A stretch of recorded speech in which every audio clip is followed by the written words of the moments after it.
Hello guys, this is your friendly web. और आज हम लोग शुरू करने वाले हैं हमारे कोडिंग की फर्स्ट ऐसी वीडियो जो जिसमें मैं सिखाने वाला हूँ HTML।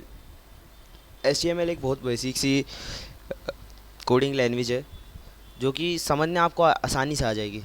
So let us begin the video with some revision. तो सबसे पहले मैंने आपसे इंस्टॉल कराया था एक नया ब्राउज़र जो कि क्रोम है। इसमें काफ़ी सारे ऐसे टूल है जो आपकी हेल्प करेंगे, आपके वेबसाइट को बनाने के वक्त काम आएंगे। और एक VS कोड किया था जो कि एक टेक्स्ट एडिटर है जिसमें हम कोडिंग एक्चुअल करेंगे।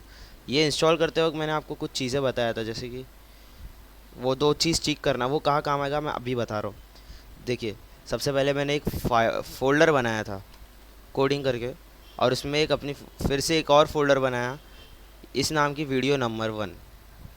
सो इधर पे मैं अगर राइट क्लिक करता हूँ, मेरा विंडोज़ 11 है इसलिए मेरे को ऐसा ऑप्शन दे रहा है। सो ये क्या देख रहे हैं, ओपन विथ कोड। इंस्टॉल करने के बाद से आपको ये चीज़ दिखा रही होगी। ओपन विथ कोड जब मैं आपको इंस्टॉल करवा रहा था तभी ये ऑप्शन टिक कराया था, ताकि अगर आप कोई फ़ाइल ओपन कर रहे हैं तो आपको इतना झंझट ना करना पड़े कि जाऊँ उस पर, फिर उस पर जाके जैसे इस पे गया, फिर इस पे जाने के बाद यहाँ पे ओपन फोल्डर, फिर यहाँ से सिलेक्ट करके। नहीं, हम एडवांस में जाएंगे, फास्ट जाएंगे, शॉर्टकट्स आजमाएंगे और काम जल्दी करेंगे। सो एक शॉर्टकट्स जो है ये सारे आपके, मैं आपको आने वाली वीडियोस में और अभी से बताना शुरू करता हूँ। जैसे एक शॉर्टकट है, अगर आप विंडोज़ 11 पे हो तो काम आएगा। विंडोज़ 10 पे तो डायरेक्ट ये ऐसा ही ओपन होके आता है। विंडोज़ 11 पे तो ये आपको ऐसा करके फिर ऐसा क्लिक करना पड़ता होगा ना। You will place shift plus your right click of mouse. So open with code, ये मेरा खुल गया, मैं ये बंद कर दूँगा। I will open it year, तो बंद हो जा। सो जब आप ओपन करोगे तो आपका कुछ इस तरीके से दिखेगा, वेलकम वेलकम। बंद कर दो इसे, कोई ज़रूरत नहीं इसकी। अब फोल्डर और फाइल में एक अंतर समझ लो। फोल्डर ये है, फाइल वो होगी जिसमें हम कोडिंग करके, कोडिंग का जो डाटा सेव रहेगा वो फाइल में रहेगा, ना कि फोल्डर में। फोल्डर में आपकी फ़ाइल सेव होगी जिसके अंदर आपकी कोडिंग का सारा टेक्स्ट रहेगा। सो इसके अंदर अगर आप एक फ़ाइल बनाओगे तो वो आपकी कोडिंग की फ़ाइल होगी। अगर एक फ़ोल्डर बनाओगे सो उस फोल्डर के अंदर आपको एक फ़ाइल बनानी पड़ेगी। और फिर इसके बाद जैसे कि हमारे पास VS कोड है, VS कोड के काफ़ी सारे फ़ायदे हैं कि आपको ये सजेशन बहुत अच्छे देता है और जल्दी देता है। जैसे आप कुछ लिख रहे हो तो ये आपको आइडिया दे देगा। और एक्सटेंशंस लगाने के बाद तब तो फिर, जैसे कि ये वाला एक्सटेंशन है लाइव सर्वर मैंने इंस्टॉल करके रखा हूँ, आप कर लीजिए। जैसे कि अगर मैं इंस्टॉल करता हूँ सो ये ऐसा कुछ दिखाएगा इंस्टॉल करके सिर्फ। So you have to click on install, बस इंस्टॉल पे क्लिक करना है, फटाफट सब चीज़ डाउनलोड हो जाएगी। और फिर डाउनलोड होने के बाद इंस्टॉल भी हो जाएगी आपके इसमें। प्रिटियर कोड फॉर्मेट, मतलब ये फॉर्मेट सीधे करने के लिए। सो अगर आपको इतना ये सब नहीं करना है, सिंपली मेरे पास से एक फ़ाइल लीजिए, एज अ सेटिंग इस पर क्लिक कीजिए। नीचे ये सेटिंग्स का कुछ दिख रहा होगा, मैनेजर करके नाम का है, सेटिंग्स का लोगो दिख रहा होगा। आप इधर से इंपोर्ट करवा सकते हो। इंपोर्ट सिलेक्ट फाइल, मैं जो दूंगा फाइल वो ऐसी रहेगी कुछ बेसिक टू एडवांस, ये कुछ इस तरीके से दिखेगी। जैसे ही आप इसे ओपन करोगे तो ये ऐसी क्रिएट और डिस्कार्ड और क्रिएट। सो मेरे पास ये पहले से बना हुआ है तो ये करने नहीं देगा अभी फ़िलहाल को, तो मैं डिस्कार्ड करूँगा और मेरी ये वाली जो फाइल है जो मैं आपको देने वाला हूँ उसे अनेबल करूँगा। तो चलो यहाँ तक के तो आपका VS कोड का काम हो गया। अब आपके जो चीज़ काम आने वाली है मेन कोडिंग, वो यहाँ से शुरू कर रहा हूँ मैं। Coding coding in the sense आप समझ लो बस अभी करना शुरू कर लिया, हैकर बन जाऊँगा, ये कुछ नहीं। सब आपका वेब डिज़ाइनिंग होगा सिर्फ। और इसके आगे आने वाली चीज़ों में जैसे कि मैं जावा स्क्रिप्ट सिखाऊँगा, तो जावा स्क्रिप्ट के टाइम पे आप पे बस इतना रहेगा कि आप कोई प्रोग्राम बना लो और अगर आपको हाई टेक्टिस वाले करने हैं तो आपको इसमें लॉजिक बिल्डिंग बहुत हाई लेवल पे करना पड़ेगा। ये सब चीज़ आने वाली वीडियोस में मैं बताऊंगा। सबसे पहले एक फ़ाइल बनाते, फ़ाइल क्रिएट करने का भी एक इसमें रूल है कि अगर आप फाइल क्रिएट कर रहे हो तो आप पहले नाम कुछ भी दीजिए, जैसे कि मैं दूंगा मेन, पर लास्ट में .html लगाना ज़रूरी ही है। जैसे ही मैं ये लिखने के बाद एंटर मारूंगा, मेरा ये बन चुका है HTML करके एक फ़ोल्डर। अब मैं इसमें क्या करूँगा ना, सबसे पहले एक बॉयलर प्लेट होती है HTML की, जो बड़ी इजी है, याद करने की ज़रूरत नहीं क्योंकि मैंने याद नहीं किया। वो दिखती कुछ इस तरीके से। एक मिनट, मैं स्क्रीन टॉगल मोड ऑन कर देता हूँ। Screen toggle screen cast mode. अब मैं इधर जो क्लिक करूँगा पता चलेगा, जैसे कि मैं शिफ्ट दबा रहा हूँ तो नीचे शिफ्ट लिख के आ रहा है इधर पे। सो Shift+1, सो आपका एक्सेलमेट्री मार्क आएगा, एंटर। ये जितना भी आपको दिख रहा है, this is nothing but a boiler plate जिसके अंदर आप कोडिंग करना शुरू करोगे। टाइटल, हेड के अंदर कभी भी टाइटल आपकी जो दूसरी फाइल से लिंक करने वाली चीज़ें होगी, और एक्स्ट्रा जावा स्क्रिप्ट या CSS अंदर ही कर रहे हो, इसके अंदर इनलाइन नहीं, इसी के अंदर। सो वो आप इधर करोगे। सो लेट अस बिगिन। सबसे पहले मैं आपको कुछ बेसिक सी चीज़ें बता दूँ। जैसे कि अगर आप कुछ लिख रहे हो, जैसे आपके पास एक वो है गेम वेबसाइट है गेम्स करके, अब उस पर आप एक हेडिंग दोगे मेन गेम्स, और फिर उस हेडिंग के नीचे आप उस गेम के अंदर कुछ टॉपिक पकड़ोगे। जैसे कि उस गेम्स के अंदर आप पकड़ रहे हो वैलोरेंट गेम को, और फिर वो वैलोरेंट गेम के बारे में लिख रहे हो, तो फिर उसके बारे में पैराग्राफ लिखोगे। तो यही कुछ चीज़ें इसमें होती है। बड़ी आसान लैंग्वेज है। कुछ भी लिखना हो जो कि आपको शुरू करना है, उससे पहले देखो, ये सब इंस्टॉल होने के बाद आपको इधर कुछ ऐसा सा दिखेगा, click to run live server, go live. Click करने के बाद ये खुल जाएगा। ये मेरा क्रोम पे नहीं खुल रहा, पता नहीं क्यों। इसे बंद करके मैं क्रोम में खोल लेता हूँ, नहीं तो आप बोलोगे कि इसने तो ये डाउनलोड कराया और अब खुद दूसरा चीज़ इस्तेमाल करते बैठा है। सो नहीं, मैं भी वही इस्तेमाल करूँगा। जैसे कि अभी इधर मैं टाइटल चेंज करूँगा और नाम रखूँगा HTML फाइल। सो देखिए इधर ही वो चीज़ चेंज हो रही है, जो मैं इधर लिखूँगा वो इधर चेंज होगी। जैसे मैं ई हटा दिया तो ई हट जाएगा, ई लगा दिया ई आ जाएगा। तो ये टाइटल जो है वो आपके इधर काम आएगा ये चीज़ को चेंज करने में। और फिर उसके बाद बॉडी के अंदर जो लिखोगे वो इधर शो होगा, मेन वेबसाइट जो रहेगी। सो बेसिक सी चीज़ें बता रहा हूँ, जैसे कि H1 टैग हो गया, हेडिंग जो मैं आपको बताया था। H1 टैग है I am heading tag. So ये एक हेडिंग टैग है। आपको देख के तो लग ही रहा होगा कि ये बोल्ड है, थोड़ा ज़्यादा ही बड़ा दिख रहा है। सो अब इसको मैं नीचे कॉपी करूँगा। कॉपी करने के लिए भी एक चीज़ है, Ctrl+C, एंटर दूंगा इधर से, और फिर Ctrl+V। ये बड़ी काम की चीज़ है, ये हर जगह काम आती है। जब लॉकडाउन लगा था वहाँ पे भी आंसर कॉपी पेस्ट इसी तरीके से किए जा रहे थे, ना कि ऐसा करके फिर यहाँ पे पेस्ट कॉपी पेस्ट, ये वाली हरकत नहीं की जा रही थी। ये फास्ट वे, शॉर्टकट्स। और अगर ये भी नहीं करना है, कंटाल आ रहा है, कंट्रोल शिफ्ट अल्ट और डाउन एरो। अब इसमें 6 H1 टैग्स होते, 6 टाइप के ऐसे टैग होते जो हेडिंग रहते। सो मेरा first, second, third, fourth, fifth, मैं ये नाम चेंज कर लेता हूँ, नहीं तो आपको भी कन्फ्यूजन होगा। सेकंड है ये थर्ड, फोर्थ और फिफ्थ। एक और टैग आएगा 6, छठा। सो ये सारे हेडिंग टैग है। जैसे कि देखो H1 टैग, ये अलग से 1 2 3 नहीं दे सकते, ये इनके नाम है। सो H1 टैग जो है वो इतना बड़ा है। H2 टैग उस हेडिंग के बाद की जो दूसरी हेडिंग है वो इतनी बड़ी है। फिर उसके बाद की जो हेडिंग है थर्ड टैग, फिर fourth heading, fifth heading, six heading. तो ये इतना नीचे छोटा छोटा करते जाता है, तो आपको हेडिंग के हिसाब से समझने आ ही गया होगा। और इसके बाद फिर आपके पास आता है एक पैराग्राफ। मेरे पास देखो टैब 9 है, AI है, so I will use that tab दबा के। बट मैं सिखा रहा हूँ इसलिए मैं वो चीज़ कॉपी पेस्ट नहीं कर सकता। सो मैं इधर पे P डालूँगा। ये देखो शॉर्टकट्स है, P एंटर, बात ख़त्म। उधर दिखा रहा है, आप इधर पे आपको दिखा रहा था P, बस उस पर क्लिक कीजिए या तो एंटर कीजिए डायरेक्ट उस चीज़ पे, आपका ऐसा हो जाएगा। ये आपके टाइम बचाता है ज़्यादातर। नहीं तो आप पूरा लिखोगे, पहले टैग ओपन करोगे ऐसा, पहले ऐसा टैग ओपन करोगे फिर लिखोगे फिर बंद करोगे फिर ये ऐसा आएगा। नहीं, हम लोग फास्ट करेंगे यार एक चीज़, हम लोग डायरेक्ट P लिखेंगे, एंटर देंगे फटाक से। ज़्यादा टाइम वेस्ट करना ही नहीं है हमें किसी भी चीज़ में।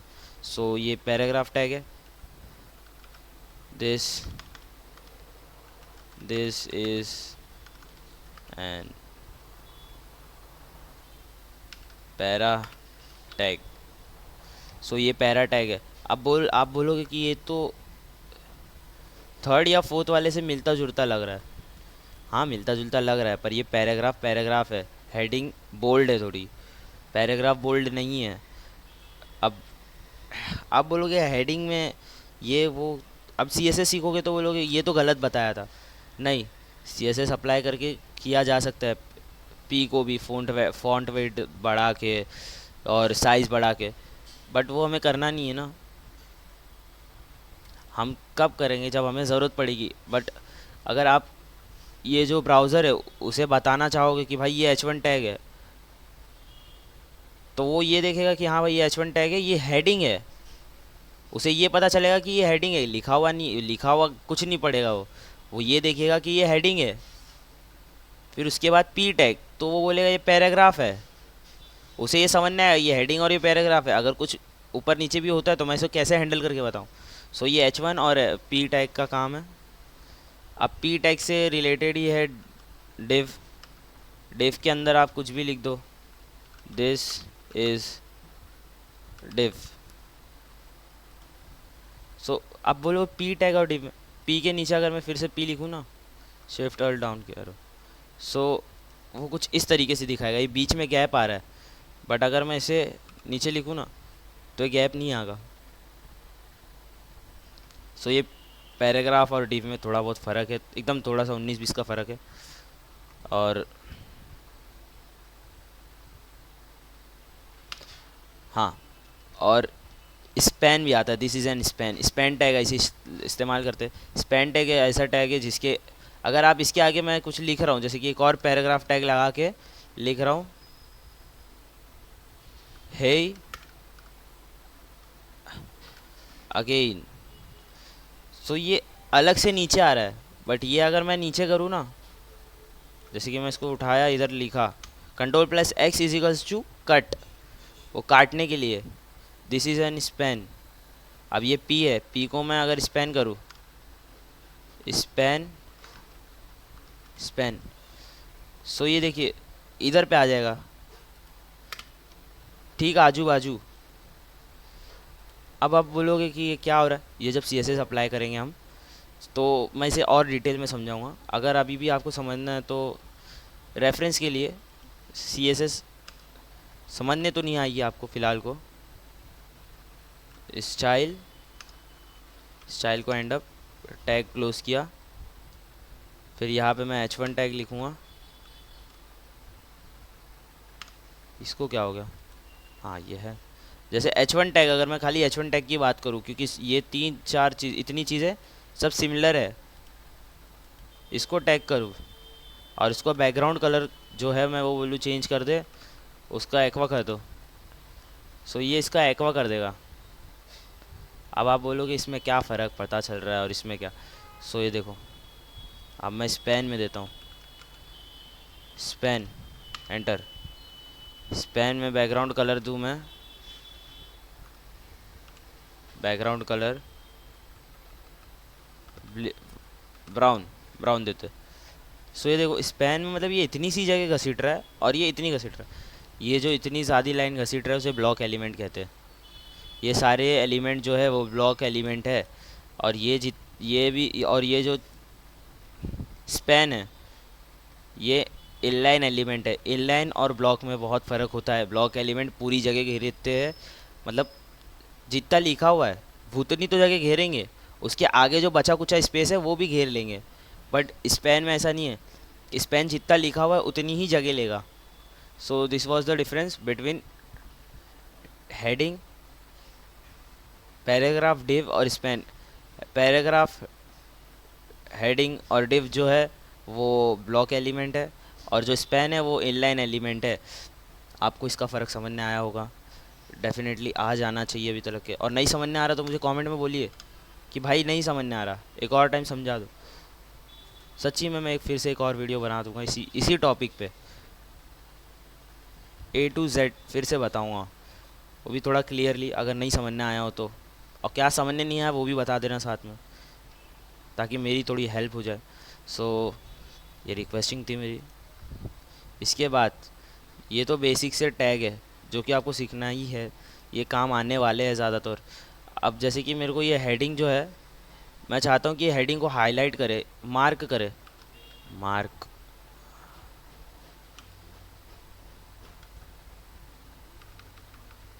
इसको ऐसा किया, अब मैं इसको मार्क इधर पे एंड कर दूंगा। मार्क अभी मेरे एंड नहीं किया तो वो इधर तक के पकड़ रहा है, बट एंड अगर मैं इधर करूँ तो वो खाली इतने में पकड़ेगा। टैग का वो देख रहे हो कि कितने मायने हैं। अगर मैं इसको एंड नहीं करता तो ये पूरा टैग पकड़ रहा है। जैसे कि अगर मैं इसको हटा दूँ तो ये टैग तलक के पकड़ रहा है, बट अगर मैं इसको फिर से ला दूँ तो ये टैग को नहीं पकड़ रहा, खाली हेडिंग को पकड़ रहा है, क्योंकि मैंने हेडिंग के ऊपर ही मार्क को अप्लाई किया। अब मार्क की जगह एक और चीज़ आती है, जैसे कि आई, उसको इटैलिक करने के लिए, ताकि थोड़ा टेढ़ा हो जाए ये वो। सो इसकी इतनी ज़रूरत नहीं है, ज़्यादातर चीज़ ये तो काम आता नहीं है। हम मार्क आ जाता है कभी कभार। सो दिस छोटी मोटी चीज़ें, बेसिक सा है, याद रखना है, बस खाली याद रखो, समझ लो। रट्टा मारने की ज़रूरत नहीं, बॉयलर प्लेट भी रट्टा मारने की ज़रूरत नहीं, क्योंकि ये चीज़ रट्टा मार के याद होती नहीं। और मैंने खुद ने रट्टा नहीं मारा कभी, मैंने ये कभी याद ही नहीं किया, सच बोलूँ तो। मैंने ये कोडिंग करते करते मेरे दिमाग में ये चीज़ बैठ गई कि भाई बॉयलर प्लेट ऐसी होती है, फिर अगर लिखने का है तो बॉडी में ही लिखना है। ये चीज़ करते करते दिमाग में याद हो जाती है। और जब याद हो जाती है तो करना भी आसान हो जाता है। शॉर्टकट्स आपको याद रखना है, याद रखना है, रट्टा नहीं मारना है। याद रखने में और रट्टा मारने में बहुत फ़र्क है। याद रखो, भूल जाते हो, मैं जानता हूँ हर कोई भूल जाता है, बट याद रखने में, रट्टा मारने में फ़र्क है। रट्टा मारोगे ज़्यादा से ज़्यादा 3-4 महीना याद रहेगा, उसके बाद आप खुद भूल जाओगे। समझ के करोगे तो आपको याद रहेगा, भाई मैंने ये तब समझा था, इसका मतलब तब ये ऐसा बोला था, अभी कुछ और बोल दूँ मतलब तो एक ही हो रहा है। तो आप बोल सकते हो कि भाई मैं रट्टा नहीं मारता, मैं समझ के करता हूँ। तो दिस वाज द वीडियो जहाँ पे मैंने आपको बेसिक से टैग्स बता दिया, छोटे मोटे से टैग्स। अब इसके आगे आने वाले वीडियो में मैं आपको लिस्ट बताऊंगा, टेबल बताऊंगा, और उसके भी आगे आने वाले वीडियो में थोड़े बहुत और जो टैग्स बचे करके HTML निपटा दूंगा। HTML के बाद हम CSS अप्लाई करना सीखेंगे। CSS, ये जो चीज़ मैंने अभी अप्लाई किया हूँ, इस पर ज़रा ध्यान देने की ज़रूरत नहीं है ज़्यादा, ये खाली समझाने के लिए मैंने किया था। इसे मैं हटा देता हूँ, एक मिनट, हाँ, इसे मैं हटा देता हूँ और नीचे लिख देता हूँ this was only for explanation. अब इसको भी मैं वही कमेंट आउट कर देता हूँ ताकि लोगों को पता चले, अगर वीडियो देख रहे आखिर तक के। तो अभी कुछ लोग आधी वीडियो देख के भगा देते कि भाई क्या टैग था, क्या टैग था। पहले मैं भी यही करता था कि क्या टैग है भाई, देख के भगा देते। सो ये वीडियो में इतना ही। आगे आने वाली वीडियोस में मैंने आपको बता चुका हूँ कि क्या आने वाला है, और जावा भी जल्दी स्टार्ट करेंगे हम। और साथ ही में मैं शॉर्ट्स देख रहा हूँ, थोड़ा चैनल को प्यार दिखाओ ताकि चैनल बढ़े, और रेगुलर बेसिस पे देखते रहो ताकि आपको याद रहे, और कोडिंग कंटिन्यू करते रहो, क्योंकि हमें रट्टा मार के कुछ इतना वो नहीं करना है, हमें इंटरव्यू भी देना है। इंटरव्यू में आपसे ये पूछेगा कि आप कितना टाइम लगा के कोडिंग कर रहे हो। सो आपको जो शॉर्टकट्स है वो इस्तेमाल करके उसे दिखाना है, उसे ये नहीं दिखाना है कि आपको कितना रट्टा मार के याद हुआ है। वो आपकी डिग्री देख के खाली बोलेगा कि भाई हाँ आपने किए हो, पास आउट कुछ तो किए हो, जैसे जेई की, आईआईटी की हो गई, आईआईटी की तरफ से जो, बट आखिर में वो आपकी स्किल्स देखने वाला है। सो अपनी स्किल्स को बूस्ट अप करो। नहीं तो एआई भी आपको, मैंने इससे पहले वाली वीडियो में बता चुका हूँ कि एआई भी आपको पीछे छोड़ दे सकता है। एआई पीछे छोड़ दिया तो फिर आपको इस्तेमाल में आने वाले हो नहीं, तो आपको कुछ कमाई भी नहीं है, ना ही फिर वर्क है। तो बाद में पछताने से अच्छा अभी से स्टार्ट करो, अपने आप को पुल अप लो, एंड अपनी जो भी क्वेरीज है वो मुझे कमेंट में बताओ। और वीडियो नहीं समझना आया तो भी कमेंट में बताओ कि क्या टॉपिक तुम्हें समझ में नहीं आया, मैं वो टॉपिक को फिर से बता दूंगा। और जो बची कुची चीज़ें हैं, जैसे कि इसमें थोड़ा बहुत रह गया होगा जो मुझे अभी याद नहीं, बट अगर याद आता है तो मैं इसके आगे आने वाली वीडियोस में बता दूंगा। और यूँ ही देखते रहे ये चैनल पे और प्यार देते रहे। So let's end this video. Please like this video, समझ में आया हो तो सब्सक्राइब दिस चैनल, कमेंट और शेयर करना नहीं भूलना, ताकि दोस्तों में आप अपना ज्ञान बांट सको। Thanks for watching.